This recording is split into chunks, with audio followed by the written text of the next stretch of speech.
একদিনের ছুটিতে শালির বাড়ি বাউরিয়া ঘুরতে চলে গেছিলাম আমরা। বাউরিয়া তোমরা সবাই জানো জুট মিলের জন্য খুবই বিখ্যাত। সেই বাউরিয়া আমরা গেছিলাম ঘুরতে।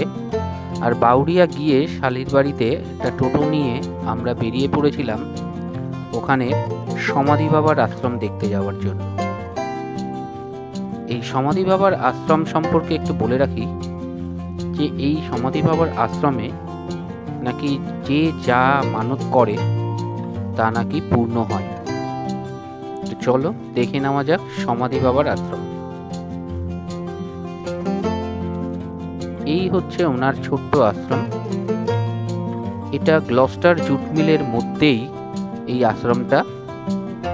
কথিত আছে উনি নাকি এখানে সাধনা করতেন এবং তার এই সাধনা দেখে ওই জুট মিলের লোকেরা ওনাকে এই জায়গাটা দিয়েছিল থাকার জন্য, এবং উনি মারা যাওয়ার পর এখানে ওনাকে সমাধিস্থ করা হয়। সেখান থেকেই এই আশ্রমটা বা এই নাম হয়েছে সমাধি বাবা।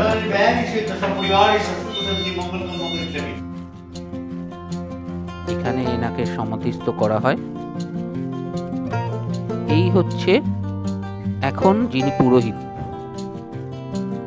ওখান থেকে বেরিয়ে আসার পর, সমাধি বাবার আশ্রম থেকে বেরিয়ে আসার পর এখানে একটা জায়গা ছিল ওই গ্লস্টার জুট মিল লাগোয়াই একটা বড় ঝিল, সেখানে মাছ ধরা হচ্ছিল। আমার শালা এই যে মাছটা ধরা পড়েছে।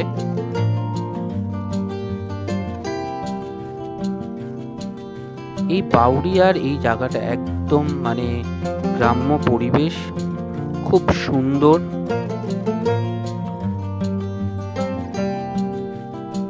মাঠে খেলা হচ্ছে, একদিকে ঝিল,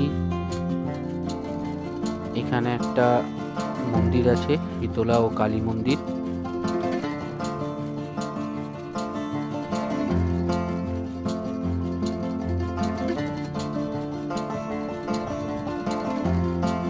দেখো পুরো একদম গ্রাম্য পরিবেশ।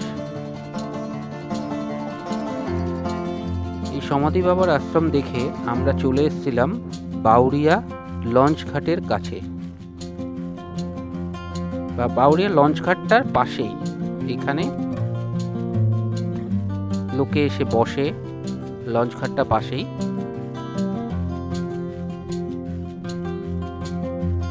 মালবাহী জাহাজ যাচ্ছে।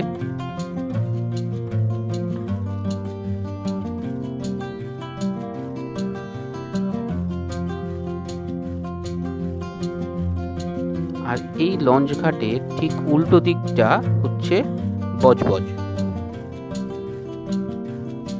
বাউরিয়া আসতে গেলে তোমরা এই লঞ্চ পেরিয়ে, মানে শিয়ালদা থেকে বজবজ, বজবজ থেকে লঞ্চ পেরিয়ে বাউরিয়া ঘাট আসতে পারো।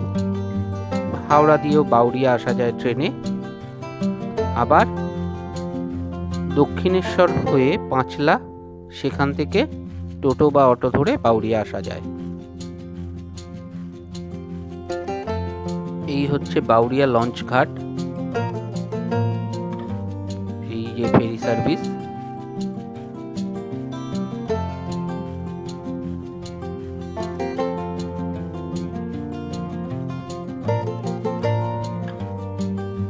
এই লঞ্চ এপার ওপার হচ্ছে।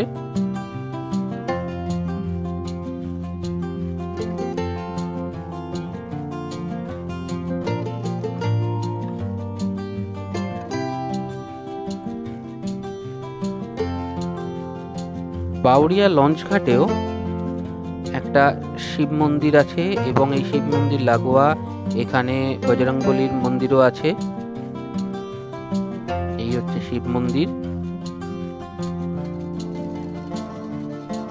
তো বন্ধুরা, যদি আমার এই ভিডিওটা ভালো লেগে থাকে তাহলে অবশ্যই লাইক কমেন্ট করে আমাকে জানিও, এবং যারা আমার চ্যানেলে নতুন তারা চ্যানেলটি অবশ্যই সাবস্ক্রাইব করে রেখো। আজ এই অবধি, দেখা হচ্ছে পরের ভিডিওতে।